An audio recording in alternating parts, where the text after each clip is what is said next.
Hello, this is your host, Austin Hopkins, and welcome to the Introvert Leader Podcast.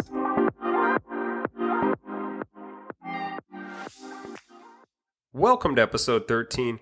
Pumped, excited, jazzed to have you guys here today. We're going to be talking about all things hiring. So really excited to jump into that content in just a moment. But before we do, quick updates on me. Music-wise, I've been listening to an artist named Mariah the Scientist. She's awesome. R&B. She's got an amazing voice. And I love her song, Revenge. It's off of her 2022 album, I believe.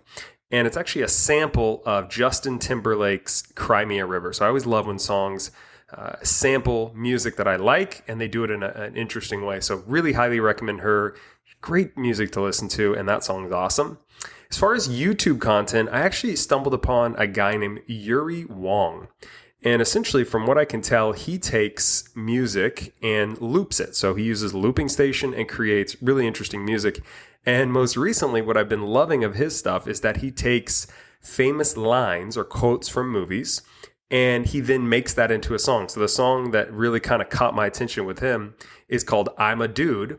And it is the sample of the line from Tropic Thunder where Robert Downey Jr.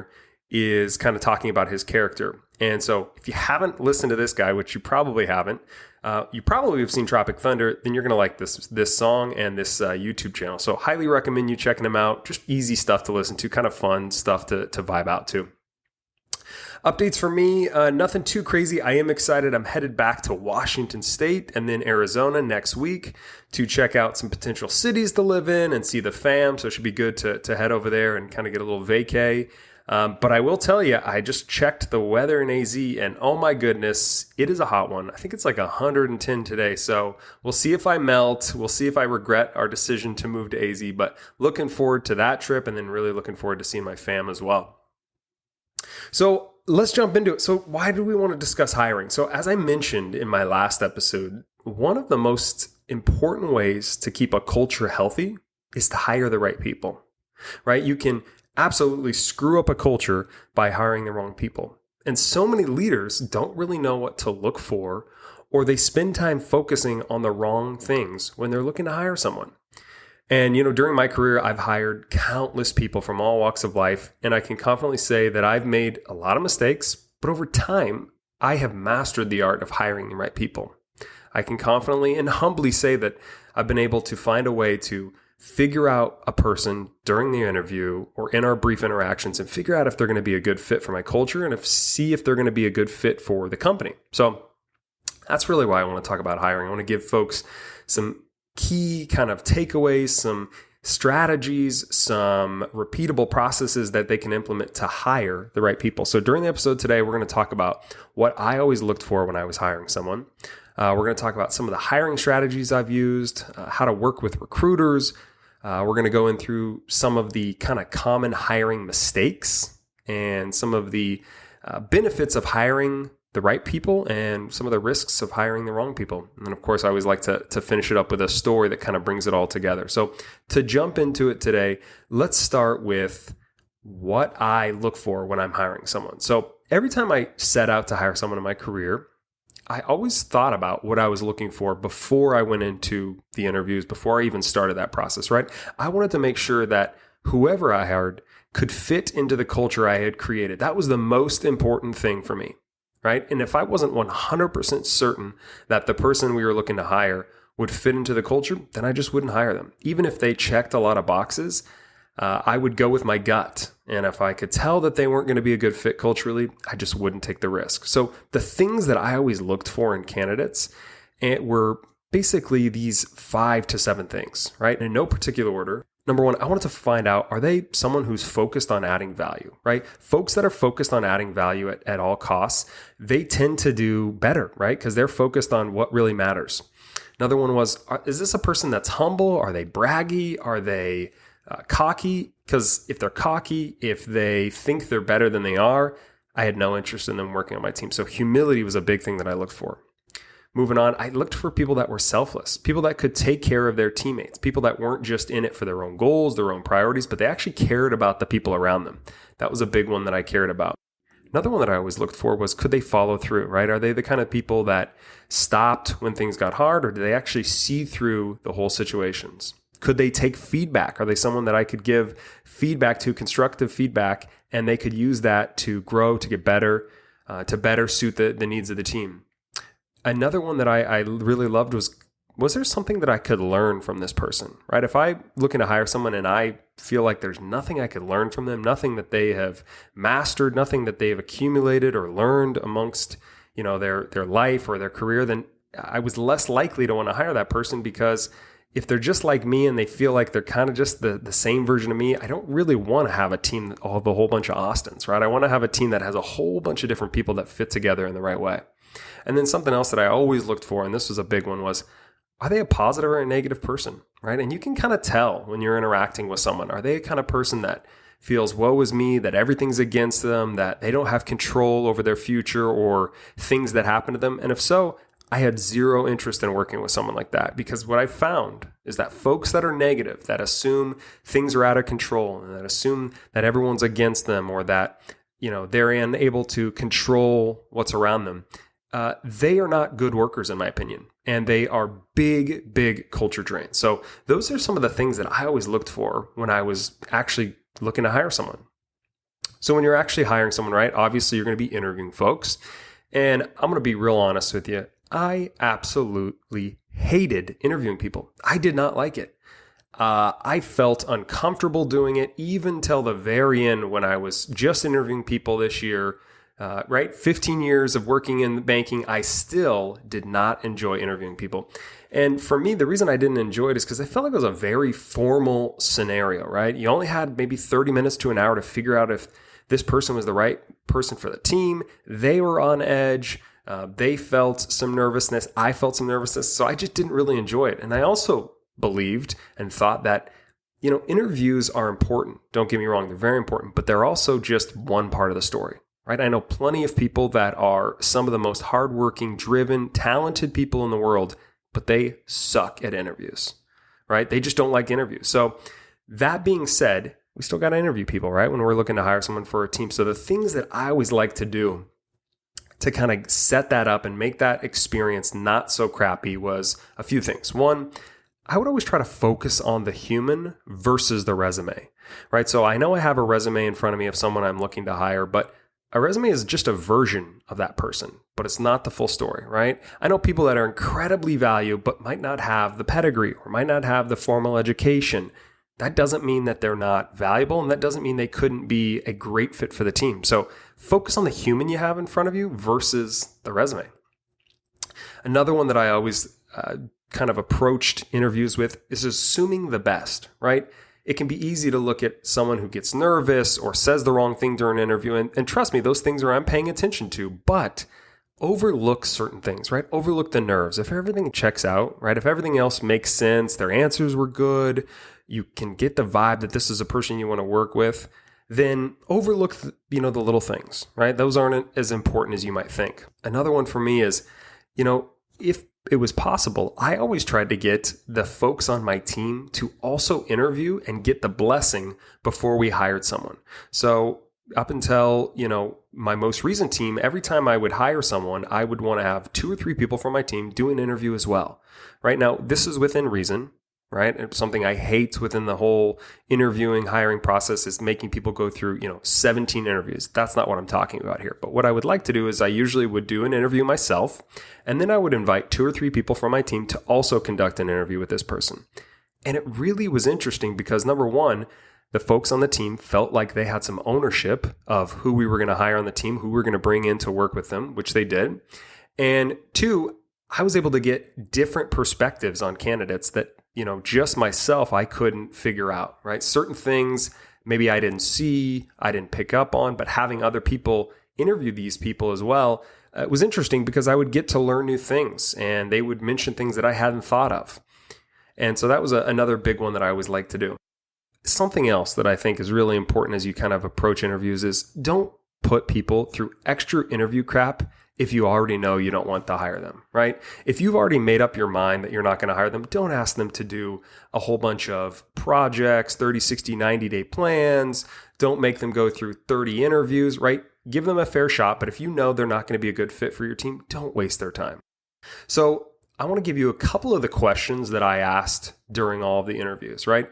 And these are, I can't say they're the best questions in the world. They're just the questions that I felt most comfortable asking and that I usually got the most information from the candidate when I asked them. So it looks like there's a total of 5. The first one is, what have you learned recently? Right? I asked this question because I want to get an understanding. Is this a person that is constantly looking to learn? Are they reading books? Are they listening to podcasts? Are they watching videos? Are they reading articles? Or are they just spending all of their free time on TikTok watching food videos? Hey, nothing wrong with that, spending your time on TikTok or YouTube watching, fun content, but you always got to have a balance, right? People need to be learning and growing. Otherwise, they're not the kind of people I want to work with. Another question I always ask was, what would your current manager say is your best quality and the thing you need to work on, right? And this question was interesting because people are trying to figure out what to say and what makes them look good in the best light, what makes them look bad. But I always seem to get pretty good answers for this that would show me a little bit about how they view themselves, right? Is this a person that has some self-awareness? Another question I always like to ask is, how do you like to get feedback? Right? Because I want to get an understanding. Are they a person that prefers direct feedback? Are they a person that doesn't want any feedback or only when they think they need it? And so by asking that question, I got an understanding. Is this a person that could be molded into what we need for the team? Could they be, given feedback without that crushing their soul, right?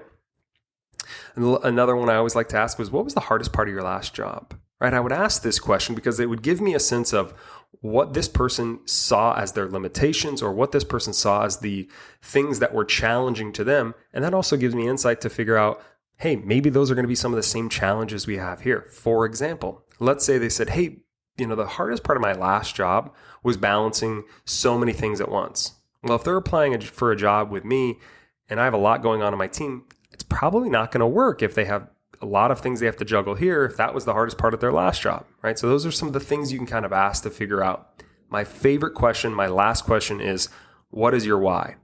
I wanted to figure out why the person in front of me does what they do, right? Why do they get up every morning? Why do they go to work? Why do they work hard to get a salary? Is it for money? Is it for fame? Is it for helping others? Is it for helping the sick family member? I don't care what it is. I want to figure out what that why is. Right? And Simon Sinek, one of my favorite authors and thought leaders, talks about finding your why and how when you work with people who have a similar why, it's crazy the success that comes. So I really wanted to work with people that had a similar why of me, right? And my why, as a reminder, is to help folks become the best version of themselves. So whenever I was interviewing someone and they told me their why was they like to help people, that was probably a good sign that this is a person that's going to gel well with me. Okay, so we talked about some of the most common interview questions I asked. What I want to do is kind of transition and talk about some of the hiring strategies that I've taken throughout my career that has really helped me continuously hire top tier talent and find people to help grow the team, the department that I was working in. So for me, something that I always kind of did was I always had a short list or a bench of people that I think could add value to the team. Right? These are people that I took a note on that I either met in a meeting or I heard about, or I saw their name on a report that when they had great performance. Doesn't matter. I made a little list of people I thought could be a good fit. Right? And I kept my eye on them. Right? I would check in on them. Maybe I'd send them a text or a call or an email, or I would look at their performance from time to time. But I'm just keeping my eye out of people that I think might be a good fit.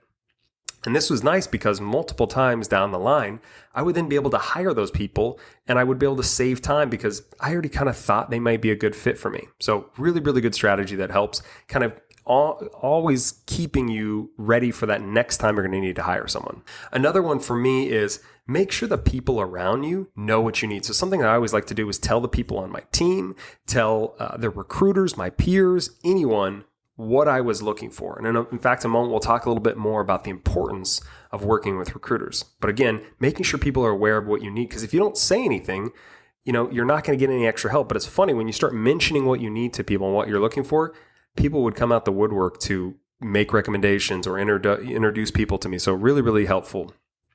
Another one would be, look for talent in unusual places, right? So I'm going to tell you guys a story later that's going to illustrate this. But for me, I thought this was a really, really important way to find the best because, selfishly speaking, I kind of have an unusual background, right? I don't have a formal education I didn't go to a fancy school, but I was able to carve out a really successful career at a young age. And had someone not given me those opportunities early on, I don't think I'd be where I am today. So for me, always something that I was looking to do is finding talent in unusual places. So people with non-traditional backgrounds, people with something to prove. Look for people on LinkedIn. A lot of times, finding people with those unusual backgrounds or experiences, they ended up being the best fit for the roles that I pursued and hired. So a couple of good strategies there. And another one would be, and this kind of goes into culture and leading a team effectively, is hire for what you need, not for what you already have, right? I don't want to hire the same type of people because I'm going to get the same type of results. I liked to have a team of a whole bunch of random people that don't have any similarities from the outside, but when you get them into that team, they perfectly fit with each other and complement each other's strengths and weaknesses. So it's funny, if you were to look at any of the teams that I've managed over the year, they didn't look like a normal team, right? I had old people, young people, people with education, people with no education, people in their mid-career, in their early career, in their late career. It doesn't matter. I would try to just put together the best group of people regardless of what they looked like and regardless of what they came into the situation with. And then the last one is, and this is a no-brainer, but you got to go with your gut. This has always been and will continue to be the best way to evaluate potential employees, right? In each one of us, we have something like what I like to call our knower, right? You can call it your gut, your soul, whatever it is. But this is that thing inside of you that you, without even knowing, you can evaluate people that you meet in life and figure out, is this a person I want to spend time with or not? Is this a person that I think is a good person, someone who is putting the needs of others before their own, who cares about others? Or is this a selfish person, right? So for me, anytime I went with my gut, it was always the right decision. I can't stress the importance of that, and so I'll say it again. Always go with your gut. So if there's something telling you, hey, take a chance on this person and hire them, you need to do it. And if there's something telling you, man, this person looks good on paper, but I just don't feel right about them, then don't hire that person. And it will serve you well, and it also eliminates regret later on, right?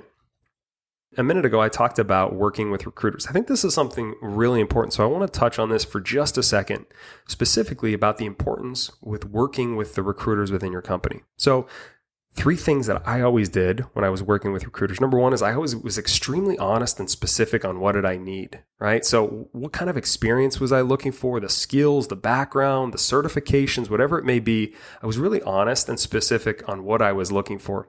That way, when the recruiter's screening people, they're not going to waste my time and they're going to get me the best people that fit kind of the criteria I had.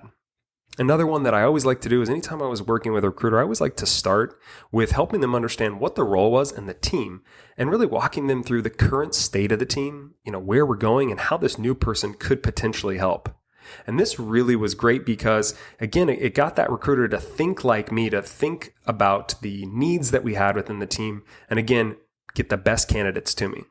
And I've seen this pay off over and over again. I've gotten some of the most random candidates sent to me from recruiters that they found on LinkedIn because they had something I was looking for, and that ended up being the best employees ever. So 2 really good strategies. The last one is give them feedback, right? So when they send you a good candidate, whether or not you hire that person or not, give them some feedback, give them some love, show them that, hey, that was a great person you sent my way.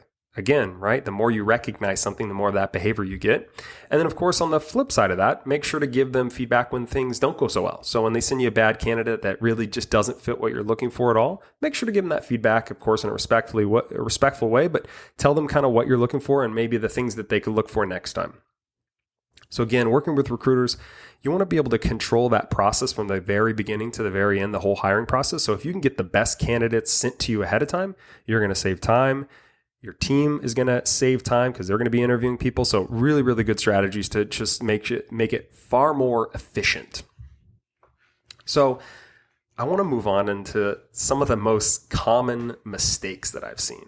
And boy, have I seen lots and lots of hiring mistakes in my years. So in no particular order, the 4 things that really stand out to me, right, is people are rushing the hiring process because they need a role filled, right? I'm going to raise my hand and say, I've been guilty of this in my career. I have done this. Don't be like me. Don't make this mistake. Do not rush the hiring process. It is so much better to run short-staffed, to not have enough people on your team than it is to hire someone that's wrong for the role that you end up regret hiring and have to fire, or they leave or quit within 6 months to a year. It's not worth it. So don't rush that process. Take your time. Focus on the big picture. Don't think micro, think macro. The next one is a mistake I've seen people make is hiring the loudest or most outgoing person, right? There's nothing wrong with being outgoing, but in my opinion, the people that are the loudest, that are boisterous, that are overbearing, tend to not be so great in a team aspect. So anytime I had someone come in who was just way too intense, way too loud, coming in aggressive, coming in hot, as I like to say, probably wasn't going to hire that person because that's not what I'm looking for. I'm looking for someone that can gel, that can vibe with the rest of the team, right? Another one is anytime I was looking internally, I made it sure to ask about the candidate before I interviewed them. So ask around, right? If you're hiring for someone internal and you have an internal candidate, ask around. Ask their old manager how they were. Ask an old colleague how they did. How were they on projects? Did they follow through? Right? Get as much information you can as possible, right? Don't just use that one experience you have interviewing with them to figure out if they're good or not. And then the last one I think for me that is a big mistake is a lot of times people will hire the top performer because they think that's the best person. And hey, top performers can be great. But what I have seen the mistake is a lot of times they will hire the top performer, but that person lacks self-awareness. So on paper, they have great performance results and they're killing it. But if you talk to anybody around them, they don't like working with them, right? They are selfish. They focus on themselves. They're not collaborative. So I would always be a little bit weary if they were a top performer. I wanted to figure out, well, what was that other stuff, right? What was that emotional side looking like? Were they someone that could actually fit into a team, or are they kind of destined to be just a lone wolf? So those are kind of the big mistakes that I've seen in my career. And to wrap up, before we go into story, I want to just give you the risks of hiring poorly. And I want to give you the benefits of hiring properly. So if you're hiring the wrong people, you're going to see culture drain, you're going to see poor performance, and you're going to get extra work and stress for you and the team. So really, really important to not hire folks poorly. And the benefits of hiring properly, right, can be the exact opposite, right? You're going to see better culture. You're going to see culture builders. You're going to see better performance results, and you're going to have less work for you and the team, which, by the way, who doesn't want less work and less stress, right? So really, really important. Focus on hiring the right people. Focus on that process early on in the interviewing and the scrubbing of candidates to make sure that you're hiring the right people that fit into that culture that you've worked so hard to create. We talked about a lot today. We talked about interviewing, the risks of hiring the wrong people, the benefits of hiring the right people. We talked about working with recruiters, hiring strategies, etc. What I want to do is kind of pull it all together and tell you a story of how I really was able to tap into finding talent in unusual places. So I was working at a major bank in Washington State at the time, right? This was 2015, I think. And I was running a pretty high traffic branch with lots of merchants and business owners, right? Merchants are people that own a business who come in and do transactions. But unfortunately, I didn't have a teller dedicated to this clientele. So this was a problem, right? I would have long lines out the door. On average, I would see anywhere from 5 to 10 people standing in line at any given time. And they had really long transactions and they needed more support. And I needed a teller that could handle those clients, right? These were more sophisticated transactions. They took longer. There was more risk. So I really needed someone. And in most bigger branches like mine, they actually had a dedicated teller to do this. I needed one ASAP, but I didn't have anyone. Right. So I made sure to kind of mention this within my region. And I asked folks to kind of keep their eyes out of anyone they thought might be a good fit. And I remember it was the summer of 2015, and I heard about this teller who was working at the biggest branch in the region. And she had lots of experience working with merchants. But let me tell you about her. She was 55 years old. She was 5'2" Korean lady. She had the most thick accent, which made her incredibly hard to understand. And to be honest with you, at the time, she had a reputation of being intense and sometimes challenging to work with. Right? She had been with this company for 15 years in a variety of back office positions, but had been stuck in that teller position for so many years. And I think the big reason was people wrote her off, right? Maybe it was her reputation, or maybe they just didn't think that she was capable of more. But I like to pride myself on keeping an open mind, so I scheduled an interview with her, a chat, an informal conversation about the possibility of being the merchant teller at my branch. And during that chat, she came across as intense but kind. And I could tell this was a person that was capable of greater things, but she just hadn't got the chance. She'd either been told or she had self-imposed this kind of ceiling on her career. I remember her telling me during that interview, yeah, I'll probably just be a teller until I retire. All right. And, I found out through our conversation that she had actually successfully moved to a foreign country. She had started a business and she had spent 15 years at this company. And this wasn't easy to do for someone who spoke English as their second language. So anybody who can do things like that tells me something. That tells me that person has something that's unique, that's something that's value. So I took the risk and I hired her to be the merchant teller at my branch, right? In my gut, I felt this is the right thing to do. Regardless of her reputation, I can tell that there's value here. And within the first week, it was abundantly clear to me that I had found a gem. Not only did she help quickly reduce the client wait time, she also took on so many operational tasks to help me out. Anytime I felt like I needed something, she was there to help me out. It was the coolest thing. Fast forward 6 months later, and she continued to excel and actually became the most successful teller at my branch in sales metrics. She became really good friends with my life over the years and continued to be one of the most thoughtful and kind human beings I've ever known. She was one of the greatest gift givers, right? We all know about the love languages, and one of her love languages was gift giving. And she always gave us the most thoughtful gifts on our birthday and anniversary. And I ended up working with her for another 3 years, during which she was promoted 2 more times, well past the ceiling she thought she had. And eventually she even took on a leadership role. I got to tell you, when I found out that she had took on a leadership role and that she continued to move up, I felt so much pride for her, and I just could not be more proud of her. Someone who thought she had hit her ceiling, that she wasn't going to do anything else, had blown past it. And, I call myself lucky and blessed to have worked alongside of her. She made me better.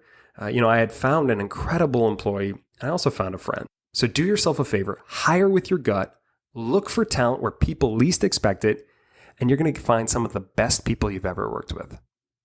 So to wrap things up today, the challenge, if you're a leader who's in the hiring phase, look for unusual talent this week, right?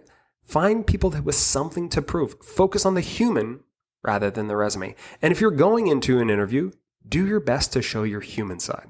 This is always the best way to stand out and give yourself a shot. Thank you so much for listening. Make it a great day.